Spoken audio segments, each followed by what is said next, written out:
तीसरी लहर के दौरान दिल्ली में ऑक्सीजन की मांग और सप्लाई को लेकर सियासत अब तेज हो गई है। बीजेपी ने सुप्रीम कोर्ट की एक ऑडिट रिपोर्ट का हवाला देते हुए कहा है कि केजरीवाल सरकार ने जरूरत से 4 गुना ज्यादा ऑक्सीजन की मांग की। इसकी वजह से देश के दूसरे राज्यों में ऑक्सीजन सप्लाई में कमी करनी पड़ी और इसका नुकसान उठाना पड़ा।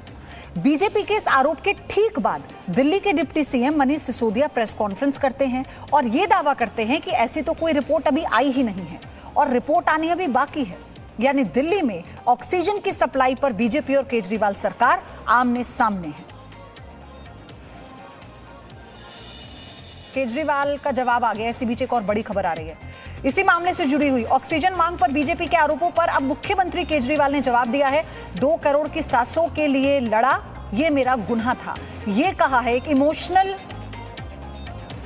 तंज कसा गया है मुख्यमंत्री केजरीवाल की तरफ से, क्योंकि पहले संबित पात्रा जब प्रेस कॉन्फ्रेंस करते हैं बीजेपी की तरफ से ऑडिट रिपोर्ट सुप्रीम कोर्ट की, उसे आधार बनाकर ये आरोप लगाए गए कि पर्याप्त मात्रा में ऑक्सीजन होने के बावजूद भी राज्य सरकार ने केंद्र सरकार से ऑक्सीजन की मांग की और लोगों के हालात इतने बिगड़े। लेकिन उसके बाद आम आदमी पार्टी की तरफ से उप मुख्यमंत्री मनीष सिसोदिया प्रेस कॉन्फ्रेंस कर उस रिपोर्ट के आधार को ही खारिज कर देते हैं। वो ये कहते हैं कि अभी तो कमेटी ने रिपोर्ट दी ही नहीं है, तो फिर किस आधार पर बीजेपी इतने बड़े आरोप लगा रही है। और अब मुख्यमंत्री केजरीवाल का जवाब, जो ये कहते हैं कि 2 करोड़ की सांसों के लिए लड़ा, ये मेरा गुनाह है।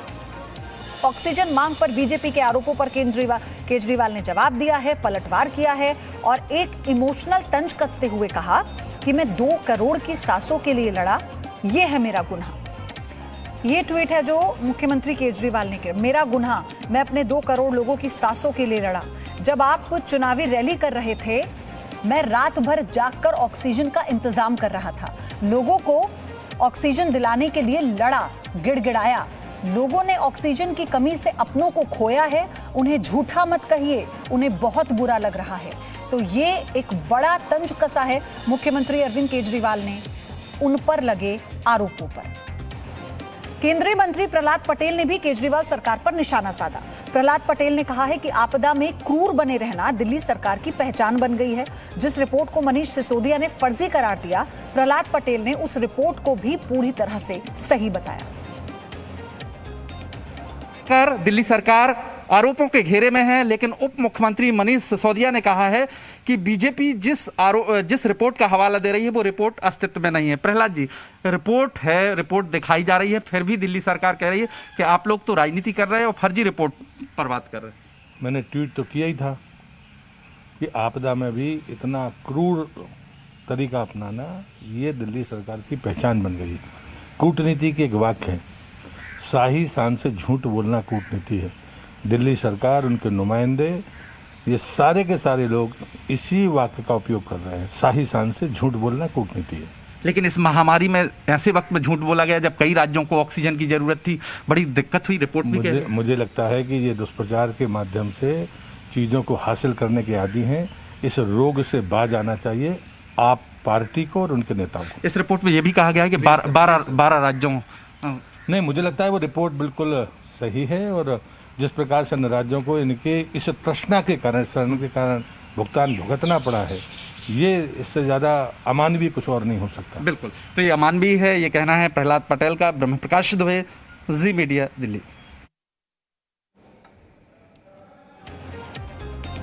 कविता मेरी सहयोगी और ब्रह्म प्रकाश दुबे जुड़ चुके हैं, दोनों मेरे साथ। ब्रह्म प्रकाश, अब ये जो ऑक्सीजन पर सियासत है ये बहुत लंबी चलेगी, इस बात से तो साफ हो गया। लेकिन मैं आपसे जानना चाहती हूं, जिस रिपोर्ट को बीजेपी आधार बना रही है उसी रिपोर्ट को झूठा करार दे रही है आम आदमी पार्टी। क्या तथ्य है इसका? देखिए, सबसे महत्वपूर्ण बात है कि वो पूरी रिपोर्ट है और रिपोर्ट सबके पास मौजूद है। जी न्यूज़ के पास भी रिपोर्ट मौजूद है और बीजेपी ने इसको लेकर आरोप लगाए हैं। देखिए, केंद्र सरकार के मंत्री हैं प्रकाश जावड़ेकर, प्रहलाद पटेल, दोनों ही वरिष्ठ मंत्री हैं, दोनों ही ने ट्वीट करके आरोप लगाए हैं। और मैं आपको बता दूं कि मनीष सिसोदिया की प्रेस कॉन्फ्रेंस के बाद बीजेपी की तरफ से एक और ट्वीट किया गया है, स्क्रीनशॉट्स ट्वीट किया गया है, जिसमें दिल्ली सरकार के वकील ने उस रिपोर्ट को ईमेल के जरिए भेजा है, मेल किया गया है। तो इसका हवाला भी अब बीजेपी दे रही है कि जो मनीष सिसोदिया कह रहे हैं कि ये इस रिपोर्ट का कोई बेस नहीं है, तो उसको भी झूठा करार दिया जा रहा है बीजेपी की तरफ से। और ये कहा जा रहा है कि जिस तरह से डिमांड की गई उस दौरान जब पीक पीक पर थी ऑक्सीजन की डिमांड पूरे देश भर में, उस दौरान ज़्यादा डिमांड की गई दिल्ली सरकार की तरफ से, जिससे कई राज्यों में वक्त पर ऑक्सीजन नहीं पहुंच सकी, क्योंकि दिल्ली ने 4 गुना ज़्यादा डिमांड कर रखी थी। इसी को लेकर बीजेपी की तरफ से लगातार घेरा जा रहा है। मनीष सिसोदिया ने प्रेस कॉन्फ्रेंस की, उसके बाद भी दिल्ली केंद्र सरकार की तरफ से तमाम मंत्री इस पर मोर्चा साधे हुए हैं और पार्टी की तरफ से भी घेरा जा रहा है। ये कहा जा रहा है कि जिस तरह से दिल्ली सरकार ने, दिल्ली के मुख्यमंत्री ने उस महामारी के दौरान अप्रैल महीने में जब पीक पर डिमांड थी, रुख अपनाया, ज़्यादा बढ़ा के ऑक्सीजन की डिमांड की, उससे दूसरे राज्यों को नुकसान हुआ और कहीं ना कहीं दूसरे राज्यों में ऑक्सीजन की किल्लत ज़्यादा पैदा हुई। और बीजेपी अपने रुख पर कायम है, केंद्र सरकार के मंत्री अपने रुख पर कायम है। और जैसा मैंने आपको बताया कि एक स्क्रीनशॉट भी अभी बीजेपी ने जारी किया है, जिसमें कहा गया है, जिसमें दिखाया गया है कि कैसे ईमेल के जरिए दिल्ली सरकार के ही वकील ने रिपोर्ट भेजी है, तो इसका भी हवाला दिया जा रहा है। आरोप प्रत्यारोप लगातार चल रहे हैं। अभी आपने केजरीवाल का ट्वीट दिखाया ही है, दिल्ली के मुख्यमंत्री का, लेकिन बीजेपी का मानना है कि ये रिपोर्ट है, अस्तित्व में है और ये रिपोर्ट कोर्ट के समक्ष भी आएगी और उस पर जवाब देना होगा दिल्ली सरकार को। सुनाते हैं दर्शकों को आरोप और प्रत्यारोप। संबित पात्रा ने क्या कहा, मनीष सिसोदिया ने फिर क्या पलटवार किया। आज हमने ऑक्सीजन को लेकर दिल्ली में जिस प्रकार की राजनीति की गई, उस विषय में एक रिपोर्ट देखा है।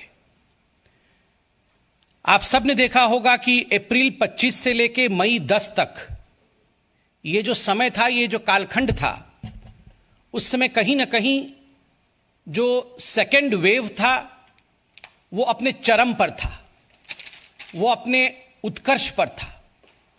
स्वाभाविक रूप से उस समय दिल्ली में हाहाकार मची हुई थी। लोगों को ऑक्सीजन, लोगों को कोविड बेड, इन सब की आवश्यकता थी। मगर आज तक ये विश्वास हम नहीं कर पा रहे हैं कि ऑक्सीजन को लेकर जिस प्रकार की राजनीति अरविंद केजरीवाल जी ने और दिल्ली सरकार ने किया, आज उसका पर्दाफाश हुआ है। कोई ऑक्सीजन को लेकर भी राजनीति कर सकता है क्या? कोई जीवन के साथ खिलवाड़ कर सकता है क्या? कोई इस प्रकार की छोटी राजनीति कर सकता है क्या? ऐसा कभी लगता नहीं था, मगर आज ये सब सत्य हुआ है। एक रिपोर्ट बताई जा रही है, तथाकथित रिपोर्ट, कि दिल्ली में जब कोविड का पीक था तो ऑक्सीजन की कमी नहीं थी और ऑक्सीजन की डिमांड बढ़ा चढ़ा के 4 गुना बताई गई थी। ऐसा तथाकथित रिपोर्ट में दावा किया जा रहा है। मैं उस तथाकथित रिपोर्ट का सच आपके सामने रखना चाहता हूं और सच ये है कि ऐसी कोई रिपोर्ट है ही नहीं। जी हां, मैं दोहरा रहा हूं, भारतीय जनता पार्टी के नेता सुबह से जिस तथाकथित रिपोर्ट के हवाले से अरविंद केजरीवाल जी को गाली दिए जा रहे हैं, वैसी कोई रिपोर्ट एग्जिस्ट ही नहीं करती। जी हां, एग्जिस्ट ही नहीं करती। कविता भी मेरे साथ है। कविता, मनीष सिसोदिया कह रहे हैं कि ऐसी रिपोर्ट एग्जिस्ट ही नहीं करती, उसका आधार ही नहीं है, लेकिन रिपोर्ट तो अब पब्लिक फोरम पर भी है ना, तो किसको सच माने और किसको झूठ? देखिए पयुधी, जब आप लोगों को अपने तर्कों से कन्विंस नहीं करते हैं तो आप लोगों को कंफ्यूज करते हैं। कुछ इसी तरह की राजनीति आम आदमी पार्टी की भी है। और अब जिस तरीके से सीएम का ट्वीट भी हम दिखा रहे हैं कि इमोशनल कार्ड खेलना, यही आम आदमी पार्टी की राजनीति है, वो कहीं ना कहीं एक्सपोज हो रही है। अपने तर्कों से कन्विंस नहीं कर पा रहे हैं। आपको बता दें कि 5 मई को सुप्रीम कोर्ट ने ही दिल्ली में जो ऑक्सीजन की कमी थी और जिसको लेकर लगातार दिल्ली सरकार हाहाकार मचा रही थी, तलब किया था। उसके बाद 13 मई को दिल्ली सरकार कहती कि अब हमारे पास भरपूर मात्रा में ऑक्सीजन है। इतना ही नहीं, केंद्र सरकार भी जब लगातार दिल्ली सरकार ऑक्सीजन की डिमांड कर रही थी 900 मैट्रिक टन और उसके बाद 1300 मैट्रिक टन, तो केंद्र सरकार भी इस डिमांड को हाइपोथेटिकल बता रही थी। हालांकि ये जो ऑडिट रिपोर्ट आई है और जो कमेटी गठित की गई थी, सुप्रीम कोर्ट द्वारा गठित की गई थी, इस कमेटी के जो सदस्य हैं वो भी सुप्रीम कोर्ट द्वारा ही चयनित किए गए थे। तो ये कहना सरकार का और डिप्टी सीएम का कि हम जो सदस्य हैं उन पर भी हमें एक तरीके से हम भरोसा नहीं करते हैं, वो एक पक्ष के सदस्य में इस तरह के सवाल उठा।